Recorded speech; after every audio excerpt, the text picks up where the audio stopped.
आज हम आपके सामने एक और बहुत महत्वपूर्ण मुद्दा, एक बहुत महत्वपूर्ण विषय लेकर आए हैं जिसका सीधा असर आपके परिवार पर और आपके आसपास के समाज पर पड़ रहा है। और यह विषय है सोशल मीडिया पर फैल रही अश्लीलता के बारे में। एक यूट्यूबर हैं जिनका नाम है रणवीर इलाहाबादिया। यूट्यूब पर इनके 2.5 करोड़ से ज्यादा सब्सक्राइबर्स हैं और हमारे देश के लोग इन्हें सोशल मीडिया इन्फ्लुएंसर कहते हैं। इसका मतलब होता है एक ऐसा व्यक्ति जो सोशल मीडिया पर लोगों को इन्फ्लुएंस करता है, यानी उनकी सोच को प्रभावित करता है। हाल ही में इन्होंने माता पिता को लेकर एक बहुत ही अभद्र और अश्लील टिप्पणी की थी, जिसके बाद देश भर में इनके खिलाफ अलग अलग राज्यों में एफआईआर दर्ज हो गई और कई शहरों में विरोध प्रदर्शन होने लगे। लोगों ने इनकी आलोचना करनी शुरू कर दी। इस यूट्यूबर के वकील सुप्रीम कोर्ट से देश भर में दायर की जा रही एफआईआर के खिलाफ राहत मांगने के लिए आज गए। सुप्रीम कोर्ट में इनकी सुनवाई हुई, लेकिन इस सुनवाई के दौरान सुप्रीम कोर्ट ने इस मुद्दे पर कुछ ऐसी बातें कही हैं जो बहुत महत्वपूर्ण हैं और आज देश के हर परिवार को सुननी चाहिए। अगर आप भी अपने मोबाइल फोन पर आने वाले अभद्र और अश्लील कंटेंट से अब परेशान हो चुके हैं, तो आपको सुप्रीम कोर्ट की इन बातों को आज बहुत ध्यान से सुनना चाहिए। सबसे बड़ी बात सुप्रीम कोर्ट ने आज यह कही है कि अब समय आ गया है जब YouTube पर प्रसारित हो रहे कंटेंट को भी रेगुलेट करने के लिए सख्त कानून होने चाहिए, ताकि इस तरह का अश्लील कंटेंट आपके मोबाइल फोन के जरिए आपके परिवार तक, आपके बच्चों तक, युवाओं तक और समाज तक ना पहुंचे। असल में अभी हो यह रहा है कि इस कंटेंट को रोकने वाला कोई नहीं है और इस कंटेंट के लिए हमने सारे दरवाजे खोल रखे हैं। इस कंटेंट के लिए हमने एक ग्रीन कॉरिडोर स्थापित करके रखा हुआ है कि YouTube पर और सोशल मीडिया पर आज कोई भी व्यक्ति कितना भी बुरे से बुरा, अश्लील से अश्लील कंटेंट बना सकता है और वो सीधे आप तक पहुंच सकता है। उसे रोकने वाला कोई नहीं है। दूसरी बात, सुप्रीम कोर्ट ने इन यूट्यूबर्स से यह भी पूछा है कि अगर यह अश्लीलता नहीं है तो फिर अश्लीलता की लक्ष्मण रेखा क्या होनी चाहिए। वो आज सुप्रीम कोर्ट ने इस यूट्यूबर के वकीलों से पूछा कि आप ही बताइए कि अश्लीलता की असली परिभाषा फिर क्या होनी चाहिए। अगर यह अश्लीलता नहीं है तो फिर अश्लीलता क्या है। तीसरी बात, इस यूट्यूबर के जिन आपत्तिजनक शब्दों का जो इन्होंने इस्तेमाल किया था, उससे न सिर्फ माता पिता शर्मसार हुए हैं, बल्कि इससे परिवारों में बहन और बेटियां भी शर्मिंदा होंगी और पूरा समाज शर्मसार होगा, ऐसा सुप्रीम कोर्ट ने कहा है। और आपको भी यह बात बिल्कुल सही लग रही होगी कि जब इस तरह का कंटेंट आपके सामने आ जाता है, आपके मोबाइल फोन पर आता है, आपके बच्चों के फोन पर आता है, आपके घर में जो महिलाएं हैं, जो लड़कियां हैं, उनके मोबाइल फोन पर जब ये कंटेंट सीधा चला आता है, सारे दरवाजे खोलता हुआ, तो इससे हर किसी को शर्म आती है और सब लोग शर्मसार होते हैं, लेकिन उनके पास कोई चारा नहीं है। चौथी बात सुप्रीम कोर्ट ने कही, इस यूट्यूबर के दिमाग में गंदगी भरी हुई है और किसी के विकृत दिमाग की अश्लीलता को हल्के में नहीं लिया जा सकता, ऐसा सुप्रीम कोर्ट ने कहा है। सुप्रीम कोर्ट ने कुछ शर्तों के साथ इस यूट्यूबर की गिरफ्तारी पर तो रोक लगा दी, लेकिन इस मामले में दर्ज हुई एफआईआर और जांच को अदालत ने बरकरार रखा है। कहा है कि एफआईआर ऐसे ही रहेंगी और जांच भी चलेगी। सुप्रीम कोर्ट ने यह भी कहा कि इस यूट्यूबर को अपना पासपोर्ट पुलिस स्टेशन में जमा कराना होगा और यह अदालत की इजाजत के बिना अब विदेश नहीं जा पाएंगे।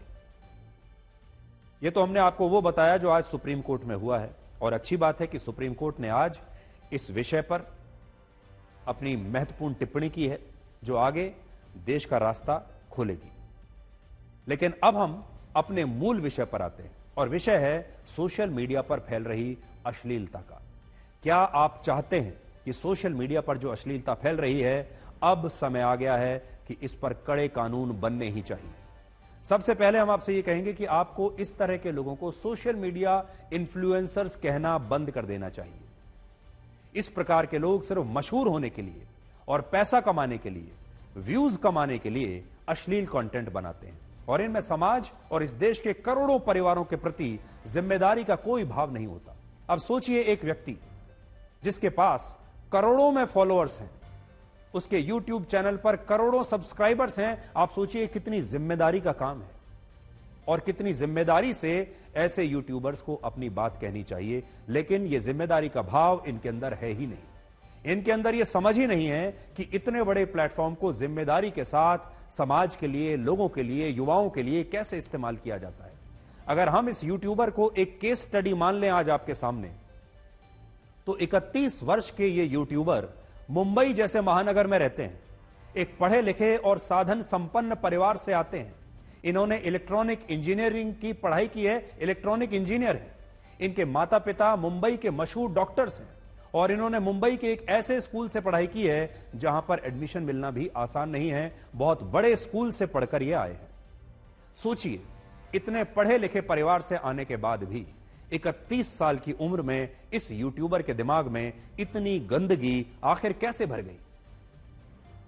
शिक्षा में कोई कमी नहीं है, परिवार में कोई कमी नहीं है, किसी प्रकार की कोई मजबूरी नहीं है, गरीबी में नहीं रह रहे हैं कि यह भी कह सकें कि पेट पालना मुश्किल हो रहा है। और फिर भी सोचिए, 31 साल की उम्र में कैसी गंदगी इनके दिमाग में भरी हुई है। इससे आप यह अंदाजा लगा सकते हैं कि ऐसे लोग भारतीय संस्कृति के पारिवारिक और सामाजिक मूल्यों के बारे में क्या सोचते हैं। बाहर से चाहिए कैसे भी दिखते हो, बाहर से इनके चेहरे पर कितनी भी गंभीरता आपको नजर आएगी, जैसे बड़ी ध्यान से, बहुत जिम्मेदारी के साथ कंटेंट बना रहे हैं, लेकिन उसके पीछे क्या सोच है वो इस बार पता चली।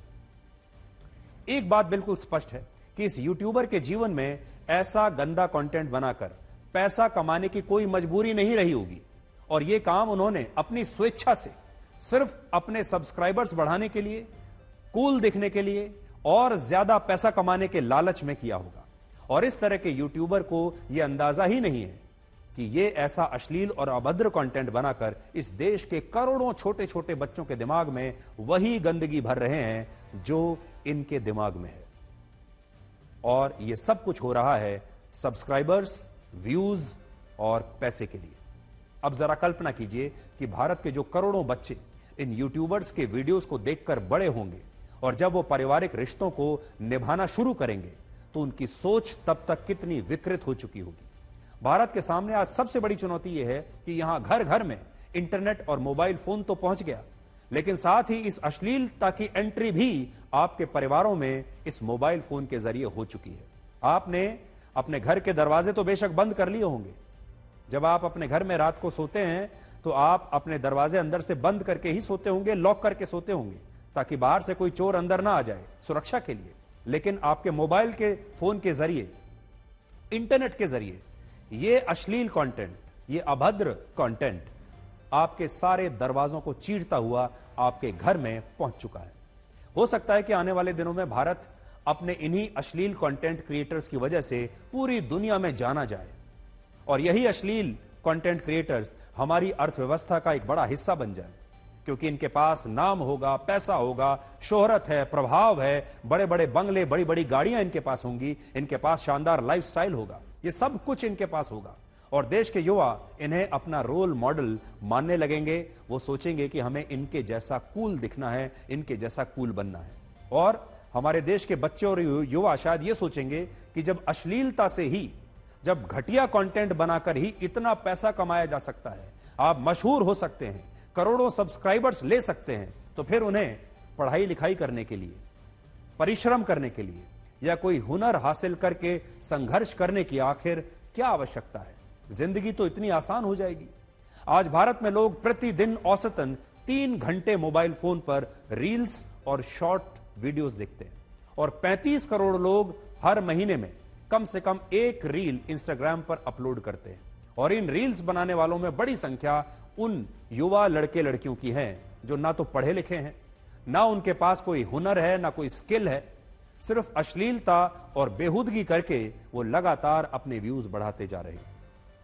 आपने देखा होगा आज सोशल मीडिया पर बड़ी संख्या में लड़के ही नहीं बल्कि लड़कियां भी अश्लील कंटेंट बना रही हैं और देश भर के लोग उन्हें घर बैठकर देख रहे हैं। इन लोगों का प्रभाव उस सिगरेट की तरह है जिसका कश लगाने वाला इंसान अपना नुकसान तो करता ही है, लेकिन उसके धुएं से आसपास के लोग भी बीमार हो रहे हैं। इसलिए आज हम सरकार से भी ये कहेंगे कि जल्दी से जल्दी सोशल मीडिया पर इस तरह के कंटेंट को रेगुलेट करने के लिए कानून बनाए और सुप्रीम कोर्ट ने आज इस पर टिप्पणी करके असल में सरकार का काम बहुत आसान कर दिया है। मोदी सरकार इससे पहले भी नवंबर 2023 में सोशल मीडिया को रेगुलेट करने के लिए एक प्रस्ताव लेकर आई थी, लेकिन इस देश के बहुत सारे लोगों ने अभिव्यक्ति की आजादी के नाम पर इतना हंगामा किया कि सरकार को यह प्रस्ताव वापस लेना पड़ा। यूट्यूबर्स आज सरकार की तारीफ करते हैं या विरोध करते हैं। इस विषय से कहीं ज्यादा गंभीर है अश्लील कंटेंट का विषय। सिस्टर शिवानी ने इस यूट्यूबर के पॉडकास्ट में एक बार कहा था कि कंटेंट भी एक तरह का भोजन है जिस पर लोगों का मानसिक स्वास्थ्य निर्भर करता है। जिस तरह जंक फूड और फास्ट फूड खाने से लोग शारीरिक रूप से बीमार हो जाते हैं, उनकी सेहत खराब हो जाती है, ठीक उसी तरह से गलत कंटेंट देखने से लोग मानसिक रूप से बीमार हो सकते हैं। और इसलिए जो लोग मानसिक रूप से मजबूत बनना चाहते हैं, उन्हें सबसे पहले यह तय करना होगा कि वो किस तरह के कंटेंट को देख रहे हैं और अपने दिमाग को किस प्रकार का भोजन खिला रहे हैं। इस यूट्यूबर ने व्यूज पाने के लिए सिस्टर शिवानी की इन बातों को तो बहुत इस्तेमाल किया, लेकिन खुद सिस्टर शिवानी की बात पर अमल नहीं किया। यहां पर आपको यह भी देखना होगा कि मेन स्ट्रीम मीडिया और सोशल मीडिया में कितना बड़ा अंतर है। आजकल आप बार बार सोशल मीडिया की बात सुनते रहते हैं। सोशल मीडिया इन्फ्लुएंसर्स, एक आपने देखा होगा न जाने कहां से एक बहुत बड़ी संख्या में लोग आए हैं जिनको हम सोशल मीडिया इन्फ्लुएंसर्स कहते हैं। मेन स्ट्रीम मीडिया में जो पत्रकार काम करते हैं वो देश और समाज के प्रति जिम्मेदार होते हैं। जो बड़ी बड़ी कंपनियां हैं, जो मीडिया कंपनियां हैं इस देश की, जो अखबार चलाती हैं, बड़े बड़े न्यूज चैनल्स चलाती हैं, वो अपने इंफ्रास्ट्रक्चर में पैसा लगाती हैं, इन्वेस्ट करती हैं, देश भर में रिपोर्टर्स को रखती हैं, बड़े बड़े सीनियर पत्रकारों को रखा जाता है, न्यूज रूम्स बनाए जाते हैं, उसके लिए खबर प्रसारित करने के लिए एक प्रक्रिया बनाई जाती है, सरकार के सभी दिशा निर्देश और कानून उन पर लागू होते हैं और वो बहुत ही जिम्मेदारी से आपके लिए ऐसा कंटेंट बनाते हैं जिसे आप कहीं भी किसी के भी साथ देख सकते हैं बिना किसी संकोच के। लेकिन सोशल मीडिया में ऐसा नहीं है, क्योंकि सोशल मीडिया में कोई रेगुलेशन ही नहीं है। सोशल मीडिया का मतलब क्या है? सोशल मीडिया का मतलब है कि ये समाज का मीडिया है। सोशल मतलब समाज, और समाज का ये मीडिया है और इस पर सिर्फ समाज ही कंट्रोल कर सकता है। इन यूट्यूबर्स को इतना बड़ा इन्फ्लुएंसर आज भारत के समाज ने ही बनाया है और इन पर रोक भी हमारा समाज ही लगा सकता है। इसलिए आज से आप तमाम लोग खुद एक रेगुलेटर बॉडी बनकर सामने आइए। आपको खुद एक रेगुलेटर बनना होगा और आपके घर में आपके बच्चे और बाकी लोग मोबाइल फोन पर क्या देख रहे हैं, सबसे पहले आपको खुद उसे रेगुलेट करने की कोशिश करनी चाहिए। इन लोगों को इन्फ्लुएंसर बनने से रोकना आपको चाहिए। जिस प्रकार से आप अपने बच्चों के लिए जब घर में खाना बनाते हैं तो अच्छे से अच्छा खाना बनाते हैं जो कि उन्हें स्वस्थ रखे। हमेशा हमारे घर में जो माएं हैं उन्हें सब पता होता है कि घर में आज क्या बनने वाला है, उनके बच्चों को, युवाओं को, घर के बाकी सदस्यों को क्या खाना चाहिए, और उनकी पूरी कोशिश होती है कि सबको स्वस्थ भोजन मिले। यह दिमाग का भोजन है, इसलिए घर के जो बड़े हैं उनकी जिम्मेदारी है कि शरीर के लिए जो भोजन वो देते हैं अपने बच्चों को, जैसे उस पर वो नजर रखते हैं, इसी प्रकार से दिमाग के लिए जो भोजन बच्चों तक पहुंच रहा है उस भोजन पर भी उन्हें नजर रखनी चाहिए। वरना ये जो इन्फ्लुएंसर्स हैं ये आप और आपके समाज पर ऐसा असर छोड़कर जाएंगे कि हमारे देश की आने वाली पीढ़ियां हमेशा के लिए बीमार हो जाएंगी, क्योंकि इनका कंटेंट एक स्लो पॉइजन की तरह है, एक धीमे जहर की तरह है। और इस बात को आप इस चित्र से समझिए। आप भारत के युवाओं की स्थिति आज यही है। जैसे अस्पताल में मरीजों को ड्रिप लगाकर उन्हें खून चढ़ाया जाता है, ठीक वैसे ही आज के युवाओं की नसों में सोशल मीडिया के अभद्र और अश्लील कंटेंट की ये फीड भरी जा रही है।